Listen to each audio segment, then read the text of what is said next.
आक्रोश न्यूज बिहार। जैसा कि मैं पिछले दिन भी दिखाया था कि यहाँ का AQI 400 से ज्यादा हो गया है, वायु जहरीली हो गई है, लोगों को सांस लेने में कठिनाई, इससे सांस की प्रॉब्लम हो सकती है और भी बहुत सारे रोग हो सकते हैं, जिसके ऊपर यहाँ के सुप्रसिद्ध चिकित्सक उनका वक्तव्य किसी मीडिया में किसी पेपर में आता है कि ये जो वायु जहरीली हुई है वो गाड़ी के पेट्रोल और डीजल के निकले हुए धुएं से नहीं बल्कि किसान के द्वारा जलाए हुए पुआल और अगवा के द्वारा हुआ है, जिससे कि किसानों में भारी आक्रोश है। और इसी आक्रोश को मैं कल भी एक किसान के द्वारा, एक समाजसेवी के द्वारा क्या कुछ कहा गया मैं दिखाया था। आइए आज मैं बात करता हूँ यहाँ के चंपारण किसान संघर्ष समिति के अध्यक्ष जो है उनसे बात करता हूँ। जी हाँ सर, क्या कुछ कहना है आपको? यहाँ के सुप्रसिद्ध डॉक्टर कह रहे हैं कि यहाँ जो डीजल और पेट्रोल के द्वारा नहीं बल्कि किसान के द्वारा जलाए हुए पुआल से हुआ है। ये जो बयान है ये गलत बयान है। जो खरीदता है पुआल, मेरा किसान कभी आज तक पुआल जलाया नहीं है, तो प्रदूषण कैसे फैलेगा? प्रदूषण फैलता है यहाँ गाड़ी से, कचरा जलाने से, प्लास्टिक से। और पूरे चंपारण का, पूरे बिहार में ऐसा स्थिति नहीं जहाँ पुआल जलाया जाता है। ये नासमझी बयान है, गलत बयान है, ये किसानों का अपमान है। मतलब कि ये कह रहे हैं कि किसान के द्वारा पुआल जलाने, पराली जलाने की बिहार में कोई परंपरा ही नहीं कहीं थी, जिस परंपरा को सरकार को वापस भी लेना पड़ा, उस कानून को वापस भी लेना पड़ा और इनके द्वारा कहा जा रहा है कि ऐसी कोई परंपरा नहीं है। अब उसी चंपारण किसान संघर्ष समिति के जो संरक्षक हैं मैं उनसे बात करता हूँ। सर, आपका क्या कहना है इस पे? बिहार में और खास करके चंपारण में किसानों को मवेशी के खिलाने के लिए चारा की भारी कमी है, क्योंकि हमारा जो है तो ऐसे ही चंपारण में बाढ़ से सारी फसल दह जाती है और रही कुछ 5% भी किसान ऐसे नहीं हैं जो हार्वेस्टर से कटिंग कराते हैं। अगर हार्वेस्टर से कटिंग भी कराते हैं तो उसको वह जनहित में लोगों को दे देते हैं, पशुपालकों को दे देते हैं, वो चारा के रूप में उसको उठा करके ले जाते हैं। 24 घंटा भी नहीं लगता है, खेत खाली हो जाता है पुआल से। और मशीनें आ गई हैं जिससे सुपर सीडर या फिर हैप्पी सीडर, जिससे बुआई पुआल में भी हम लोग कर देते हैं।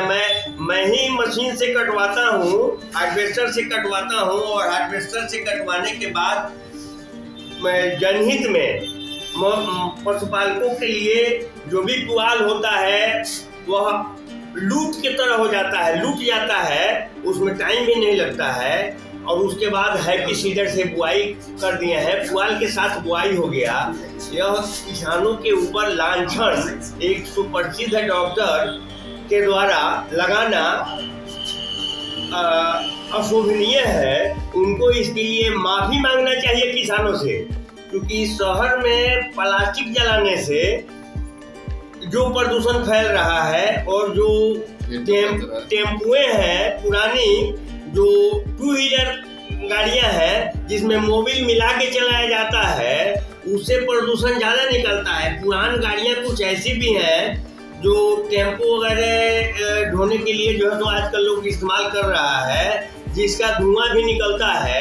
मतलब सर एक चीज बताइएगा, मैं एक चीज पूछना चाहता हूँ कि ये जो पॉल्यूशन सर्टिफिकेट बन रहे हैं लोगों के गाड़ियों के, क्या ये पॉल्यूशन सर्टिफिकेट वाकई में सही है क्या? हमको तो लगता है कि पॉल्यूशन सर्टिफिकेट बनाने में भी गलती हो रही है कहीं ना कहीं, और धुआं का सही से जांच नहीं हो रहा है। ऐसे हमारे पास ट्रकें भी हैं, मैं ट्रक का ओनर भी हूँ, लेकिन हम लोग ट्रक रखते भी हैं तो वो सही सलामत रखते हैं, इंजन में कोई गड़बड़ी हुई समय पर बनवाते हैं। लेकिन ज़्यादा करके मोटरसाइकिल को हम देखते हैं, स्कूटर को देखते हैं, टेम्पो को, और बहुत पुरानी कुछ गाड़ियां भी आ ही जाती हैं तो धुआं उगलते हुए रोड पर चल रहा है। आप पुलिस प्रशासन उसको रोकने के लिए तैयार नहीं। मतलब क्या है, इनके द्वारा कहा जा रहा है कि अगर पॉल्यूशन का सर्टिफिकेट है तो वो गाड़ी धुआं भी दे लेकिन प्रदूषण नहीं फैलाती। इसके लिए मैं भी एक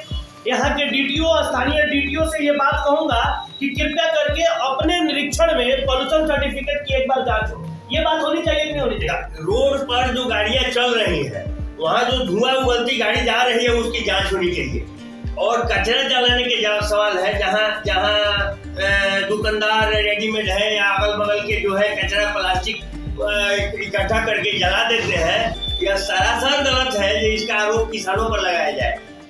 चंपारण में तो ऐसी बात है ही नहीं। यहाँ मवेशी के चारे के लिए जो है तो अभाव है। यहाँ कोई ऐसा नहीं है कि उसको जलाने की बात सरासर गलत है। इसके लिए उनको किसानों के सामने आके हमारे अध्यक्ष से माफी मांगना चाहिए। क्रम में मैं आगे बात करता हूँ, यहाँ के एक समाजसेवी हैं संजय सत्यार्थी जी, मैं उनसे भी बात करने का कोशिश करता हूँ कि क्या कुछ इस मामले पे उनका वक्तव्य है। धन्यवाद। आपके चैनल को मैं बहुत बहुत बधाई देता हूँ कि इस दुर्गम मुद्दा को आपने उठाने का काम किया है। किसानों की आबादी इस जिला ही नहीं पूरे देश में 80% किसान हैं। तो देश का रीढ़ है और किसानों से पहले जो भी विजन का बयान दिया है वह तथाकथित व्यक्ति हो सकता है। कोई पढ़ा लिखा आदमी, कोई डॉक्टर जैसे सेकंड भगवान है, वह ऐसा बचकाना बयान नहीं दे सकता।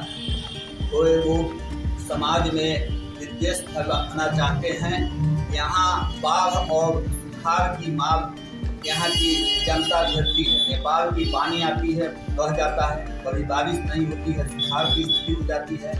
ऐसे स्थिति में यहाँ का किसान परिवार से हम भी आते हैं और यहाँ का किसान जो है सो भूसा को जमा करते हैं। अगले साल नहीं होगा इसके लिए पुआल को बिजौ बनाते हैं देहात में, कई साल उसका काम आता है। ऐसा यहाँ बिहार नहीं कहीं ऐसा परिपाटी नहीं। और जो दूसरे प्रांत में भी हुआ था तो सरकार इस कानून को वापस कर दिया और जानबूझकर के किसानों को यह बदनाम करने का यह नापाक इरादा है। वैसे वो के मंसूबा कभी भी सफल होने वाला नहीं है। यहाँ के किसान अपना ही आज़ादी के बाद अपना जान गए हैं कि वो क्या कर रहा है। किसान को इस पर कौनी नज़र किसान लगाए हुए हैं। ऐसे लोग अगर बयान दिए हैं तो उनको माफ़ी मांगना चाहिए।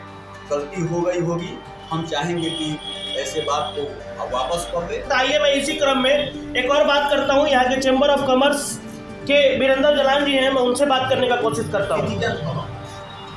धन्यवाद।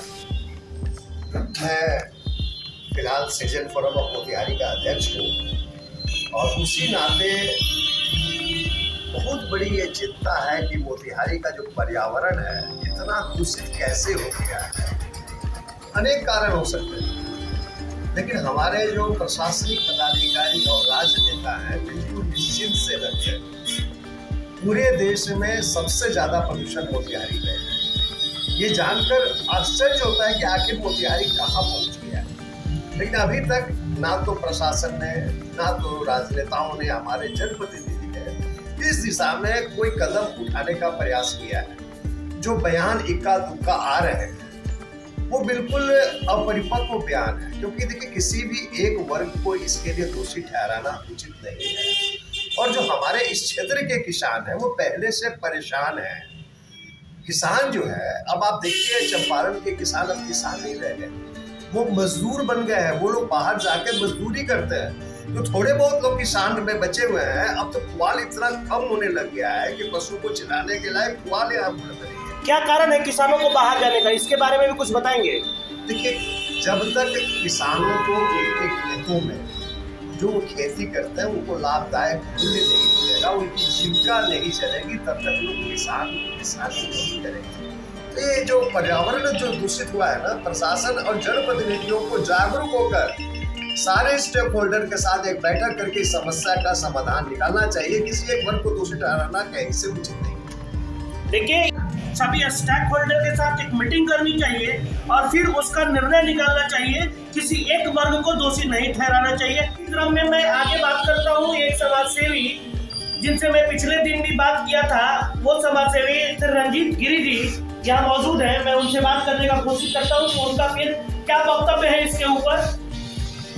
देखिए, यहाँ कुछ भी होता है मजदूर किसानों पे डाल दिया जाता है। देश सबसे छोटे लोगों की, और ये बड़े लोग करते हैं। आप कैसे कह रहे हैं छोटे लोग? यहाँ तो चंपारण खेती के लिए और किसानों के लिए जाना जाता है। आज उत्तम खेती मध्यम मान करें चाकरी परिदार, तो उत्तम खेती था वो आज मतलब मजदूर हो रहे हैं हमारे लोग। तो ये कमजोर और मजबूर समझा जाता है, मजदूर और किसान को। तो सब इनके माथे डाल दो। बताइए मोतिहारी और गांव में जो पराली जलाए, गांव में जो थोड़ा सा घूरा ताप लेता है, दूध पड़ाता है, कुछ कर देता है, उसको जलाता नहीं है। माल को खाने के लिए पशु को खाने के लिए चारा नहीं है, भूसा नहीं है, बहुत दूर तक लाया जा रहा है। इस साल पूरा बाढ़ आया, इससे में ऐसे अपरिपक्व बयान एक डॉक्टर के द्वारा यहाँ खाने के लिए नहीं मवेशी को, और वो कह रहे हैं पुआल जलाने से, खरपतवार जलाने से गांव में मोतिहारी शहर का जो प्रदूषण है बढ़ गया है। और देखिए सबसे ज्यादा गंदगी उन्हीं लोगों के द्वारा पैदा है, उनके अस्पताल के द्वारा पैदा जा रहा है। मेडिकल वेस्ट ट्रीटमेंट प्लांट है क्या उनके पास? हम तो कहेंगे ये लोग मेडिकल कचरा शहर में जलाते हैं, जो प्लास्टिक वाला होता है, उससे ज्यादा फैला है। ये लोग मोती झील तनौती नदी में जो अपना गंदा पानी जलाते हैं, इससे ज्यादा प्रदूषण फैला है। हम तो दोषी ठहरा। इनके जो घर में सिंगल के लिए बड़ी गाड़ी रखी गई है, उसके धुआं से प्रदूषण फैलता है। गांव के लोग निर्दोष लोग जिम्मेदार नहीं है, जिम्मेदार रसूख वाले लोग हैं। इनके एसी यूज करने से प्रदूषण बढ़ा है। तो कहना है कि अपनी दोष निर्दोष लोगों पे डाल रहे हैं, और चंपारण उतना खामोश भी नहीं रहता है, जवाब देता है। संजय सत्यार्थी जी, विजय पांडे जी सही बोले कि माफी मांगना चाहिए कि हमसे गलती हो गई, भूल हो गई, जानकारी की अभाव थी, मैंने दे दिया है, कोई बात नहीं, हम लोग सत्याग्रही हम माफ करना जानते हैं। देखते रहिए फाइनल पोस्ट न्यूज बिहार। इस चैनल को लाइक, सब्सक्राइब और शेयर करते रहे। धन्यवाद।